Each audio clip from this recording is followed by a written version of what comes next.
Entrepreneurs both in the United States and from all around the world often set up U.S. companies as the so-called easy way to incorporate their business. But today I'm going to tell you the danger of incorporating in the United States.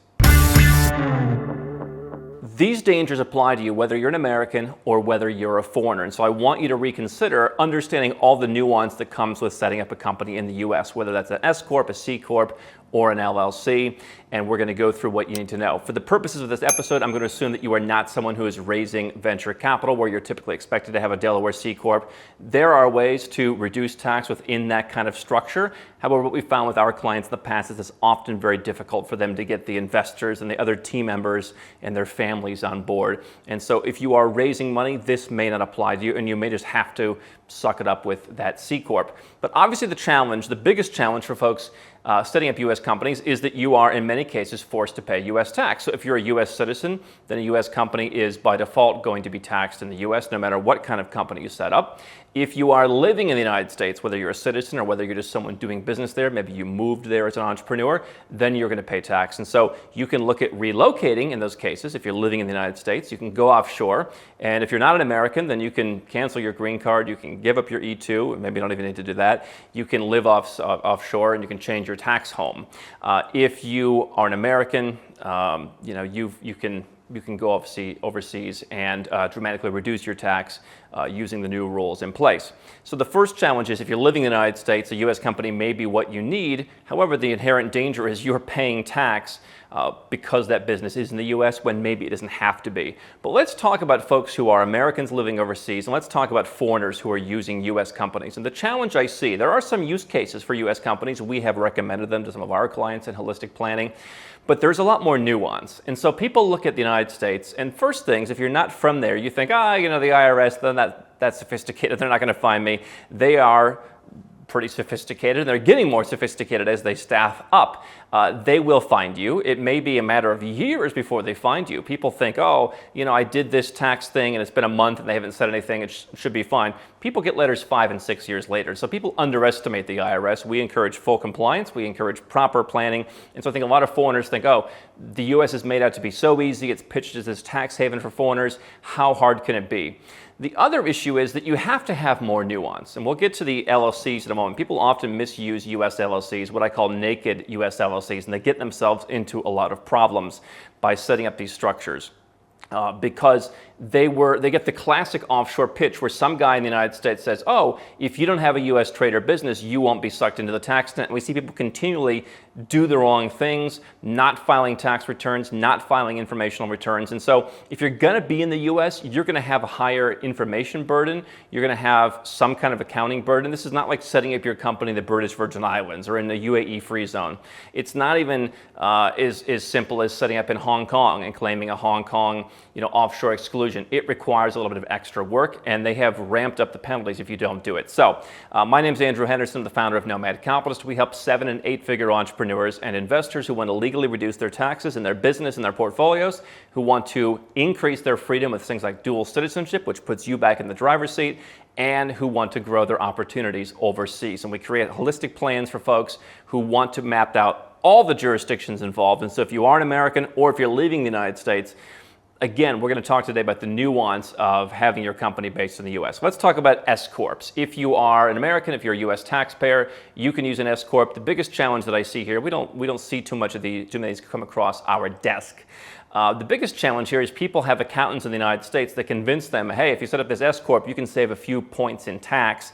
And then people think, hey, I've solved all my tax problems. I was paying 43% with my LLC, and then now I have this S Corp election, and now I'm paying 41%. And they think, my accountant said that's the best I can do. And so there's this kind of false hope that comes with folks who are setting up S Corps. If you're a foreigner, you don't have to worry about S Corps because they don't apply to you.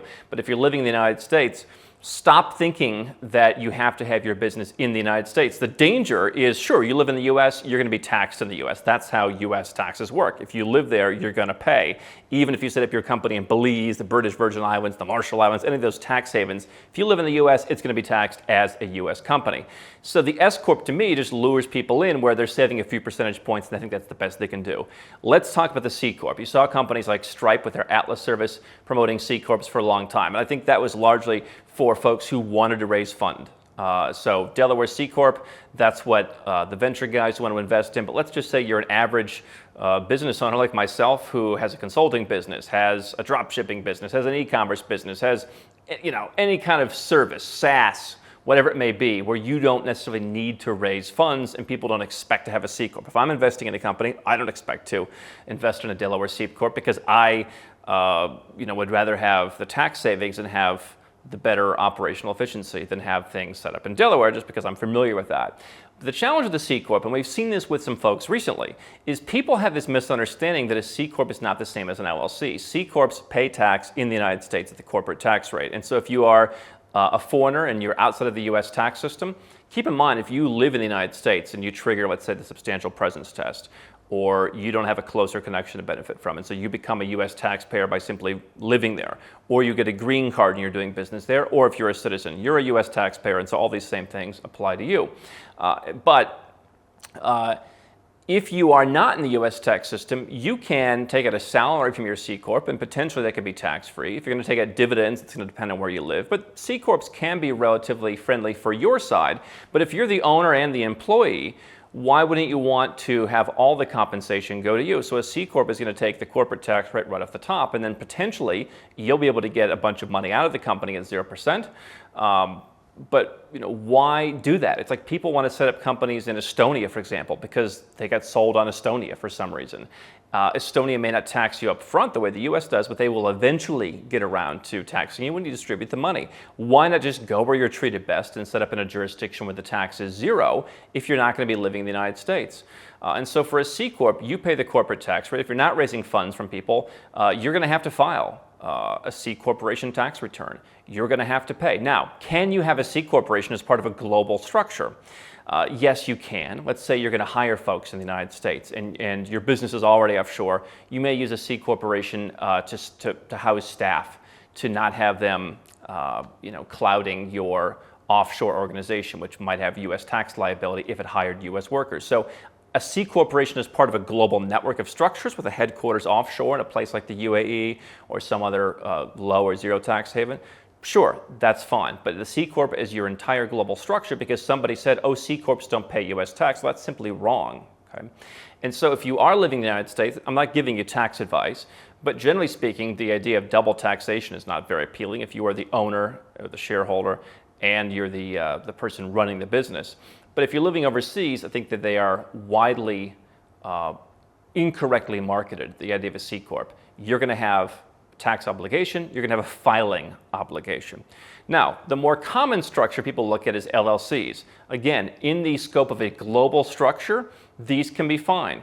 Had a case recently where someone had a US LLC, what I've termed a naked LLC, where you just own an LLC and that's it.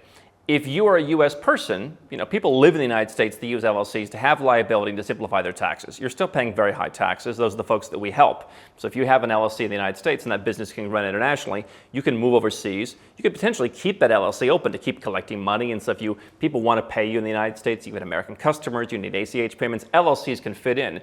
If you're an American, you're going to certainly want some other part of your structure to complement that LLC. If you're not an American, you might have some kind of tax advisor, even some expat tax advisor, saying, oh, you could just own the LLC, don't have business interests in the United States. Don't hire Americans, don't open a factory, don't spend too much time there, you'll be fine. That's great until we recently had someone where they lived in a territorial tax country, which is a country where they only tax your local source income.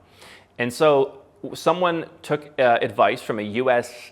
expat tax advisor, said, oh, all I need is this LLC. I won't have any U.S. tax liability. But what they didn't realize is an LLC works differently than a corporation in pretty much any country, that the income passes through. And so what happened is they got caught in the country where they were a tax resident. They spent more than 6 months in this territorial tax country thinking their foreign source income was exempt, except what happened was the country realized all the income from the LLC was being basically dumped on their head.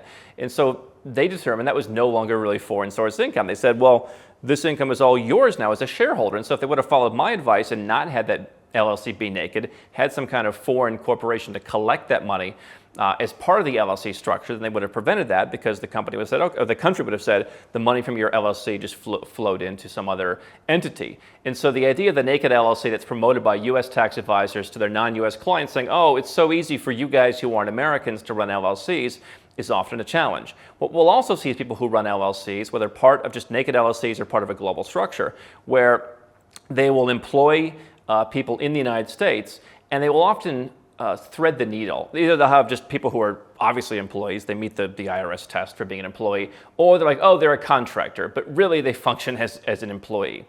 And so that can get you into trouble where you're going to have to basically, again, file a U.S. tax return and figure out, hey, what part of my business is in the U.S.? And so for someone who's running a small business, I mean, even our business at our level, we don't want to be involved in that. Again, if you need to have some U.S. workers, depending on what kind of work they're doing, potentially you could structure them in some kind of separate company and move money between the entities, which you need a full study of what those numbers should be in moving money. What's the transfer pricing look like? But people, I think, get aggressive sometimes, especially foreigners who think that the IRS is like a joke or something, and they get aggressive using the LLC. There's also a disagreement among different international tax advisors and attorneys that we work with in our network. We've got hundreds of attorneys and accountants and experts around the world that we have help us create these holistic plans. Because you can start to see, if you're living in one place and you want a U.S. company, and then you want to have a foreign company on top, and then you're banking somewhere else, there's a lot of different jurisdictions involved, and you got to get it correct, because the guy in the U.S. doesn't know what applies where you're living or where the other company is. And so you need someone to manage it. That's what we do. But there is a lack of consensus. Let's say you run an Amazon business. Some people will say Amazon, FBA, for example, oh, that's an independent agent. They don't count as creating a U.S. tax nexus. Others will say, well, they're fulfilling the transfer of a product. The chain of custody takes place in the United States. And so, no, that's absolutely taxable. And so there's a whole kind of debate there. If you're in a physical product store, should you use, U.S. LLCs? And so there's a whole bunch of questions that we would ask someone, such as, can we fulfill this product from somewhere else? Or there's many different things you could look at. But people think U.S. LLCs don't have any liability. If you're running a services business and you don't have anybody working in the United States, or they legitimately are working on a contractor basis, then you could be in good shape. Just because you have some U.S. presence doesn't mean you're paying huge amounts of U.S. tax, but it means you have complication. And so when you're growing a business, the last thing you want is complication.